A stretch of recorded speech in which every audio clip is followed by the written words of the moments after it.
Hello ভিয়াস, আমি আপনাদের মাঝে প্রত্যেক দিনই যে পাটের সুন্দর সুন্দর আপ ডাউন বাজারটা আপনাদের মাঝে জানিয়ে দিই। যে সুন্দর সোনালী আঁশ পাট বাংলাদেশের যে ফরিদপুর এবং বাংলাদেশের রাজশাহী এবং বাংলাদেশের যে সরোজগঞ্জ হাট, বাংলাদেশের পাবনার হাট, বাংলাদেশে রাজশাহী, বাংলাদেশে রংপুর, বাংলাদেশের পাবনা জেলা, বাংলাদেশে সর্বদেশে খবর আমি জানাচ্ছি বাংলাদেশের কুষ্টিয়া জেলার। বাংলাদেশের সর্বস্তর সব জায়গার তথ্যগুলো আমরা প্রচার করে পাই আপনাদের মাঝে। প্রত্যেক দিনকার খুচরা বেচাকেনা যে হয় সোনালী আঁশ, সেই দামে আমরা আপনাদের মাঝে পুষিয়ে দিই। বর্তমান আজকে বাংলাদেশের রাজশাহী পাট বেচাকেনা হচ্ছে, খুচরা বেচাকেনা হচ্ছে 2700, 2800 এবং কি 3000 পর্যন্ত ভালো মানের পাটটা বেচাকেনা হচ্ছে পাটের উপর ডিফেন্স করে।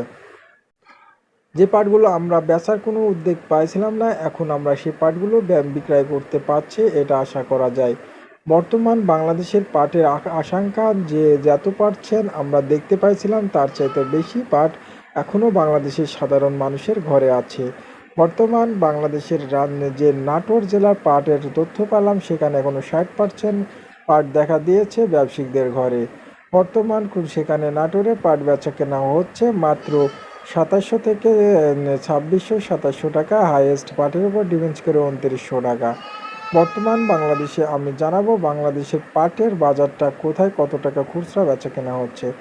ফরিদপুরে যে পাটটা বেচা কেনা হচ্ছে 3200 থেকে শুরু করে 4000-এর নিম্ন পাটের উপর ডিফেন্স করে বেশিরভাগ বেচা কেনা হচ্ছে 3500-এর ভিতরে বেচা কেনা হয়ে থাকছে। বর্তমান বাংলাদেশের অবস্থা খুবই খারাপ সোনালী আঁশ পাট নিয়ে একথা জানিয়েছে বাংলাদেশের প্রধানমন্ত্রীর থেকে আমরা জানতে পেরেছি। বাংলাদেশের যে সোনালী আঁশ পাটের আবহাওয়া, এটা বিদেশে যদি রপ্তানিত করতে পারে তাহলে অবশ্যই ভালো দিক প্রদর্শন করবে। এবং বাংলাদেশের কৃষিমন্ত্রী বলেছে যে বাংলাদেশের পাটের দিকটা আমরা খুবই নর্মাল, আমরা এটা দেখতে পাচ্ছি পাটের দাম যেন বাড়ে, অবশ্যই সেটা আমরা ব্যবস্থাপনা করছি। বিদেশে পাট রপ্তানিত যদিও করতে পারে তাহলে বাংলাদেশের পাটের দাম আবারও সেই 2020 সালের মতন ফিরিয়ে আনতে পারবো।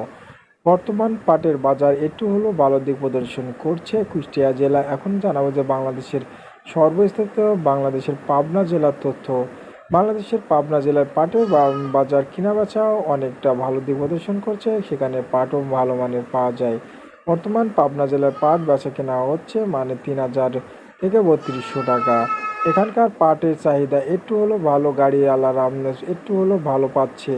বর্তমান ট্রাক লোডের ক্ষেত্রে একটু 3200 টাকারও বেশি বেচা কেনা হচ্ছে, এটা জানিয়েছে বাংলাদেশের সাধারণ চাষিরা। বাংলাদেশের যেগুলো আমি সর্বনিম্ন যেখানে জানাচ্ছি কুষ্টিয়া জেলা, যেখানে পাট সর্বনিম্ন মানের পাট পাওয়া যায়। এখানে পাট বেচা কেনা নাই বললেই চলতো, কিন্তু এখন একটু হলো বেচা কেনা ভালো। পাটের দাম 100 থেকে 150 টাকা পর্যন্ত বৃদ্ধি হয়েছে প্রতি মনে।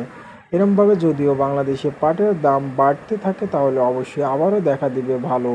বাংলাদেশের সাধারণ চাষি ভাইরা মাঠে পাট বুনছে না 2024 সালে, একথা জানিয়েছে সাধারণ চাষি ভাইরা আরও বলেছে বাংলাদেশে 15% পাট মাত্র আছে কুষ্টিয়া জেলা, বাদবাকি অন্য অন্য জেলায় 20 থেকে 30% পাট। বাদবাকি আমরা এখন ফসল ফলাবো, এটা আমরা জানতে পারছি। বাংলাদেশের যে ঝুট মিলগুলো আছে ঢাকায়, সেগুলো সম্পর্ক জানতে পারছি, তারা ন্যায্য পরিমাণ দাম দেবে এবং কি পাট টানছে। বাংলাদেশে কুষ্টিয়া জেলার মাত্র 15% পাট দেখা গিয়েছে জমিতে, এবং ওই 15%ও থাকতো না যে সাধারণ তারা খড়ি করবে বলে রাখছে। বর্তমান কুষ্টিয়া জেলার তামাকের ফসলের উদ্যোগটা হলো বেশি, সেখানে তামাকের রেট পেয়েছে 240 টাকা, এবং কি তারা খুচরা ধরেন তারা বাইরে যদি বিক্রয় করছে 260 টাকা পর্যন্ত বেচা কেনা হয়েছে। আজকের বাজারও তামাকের অনেকটা ভালো দিক